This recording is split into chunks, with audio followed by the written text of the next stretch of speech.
At first glance, New Orleans culture is a bit of a puzzle. How is it that this city can possibly afford to spend so much time, resources, and energy on partying, drinking, eating good food, and listening to good music? But what if I told you that it was precisely this carefree culture that made all the difference to successfully recover in the wake of Hurricane Katrina? We are here in Uptown New Orleans at the Maple Leaf Bar with the man, the myth, the legend, Phil Fraser of Rebirth Brass Band. I can't help but think how difficult it must have been to endure something like Hurricane Katrina. How did that work?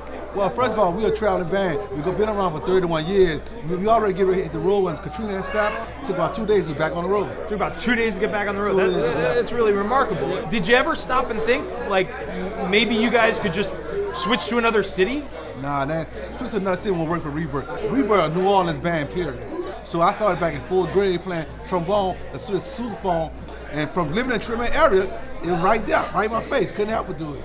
Social capital is probably a key in understanding how cultural processes endure things like natural disasters, in large part because it's needed to recognize how non-financial aspects can tip the scales for certain individuals in successful recovery versus non-successful evacuation. A key distinction in the social capital literature is the difference between strong and weak tie networks.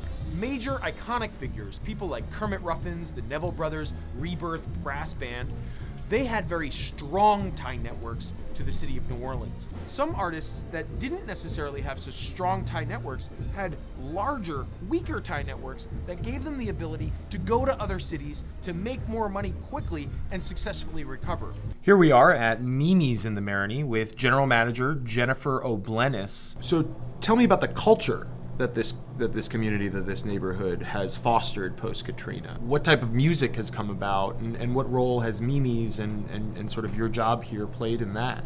I didn't do the booking right away. The girl before me booked, almost exclusively locals, and we still do.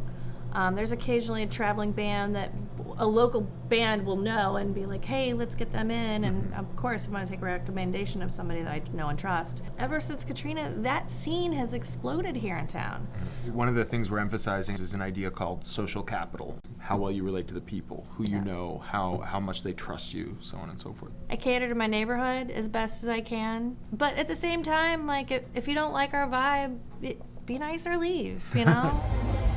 Now, the physical effects of a hurricane are obvious, but for a real human being, a real person, her value is arguably a lot greater than just the money in her bank account, or the house that she lives in, or the physical assets that she owns.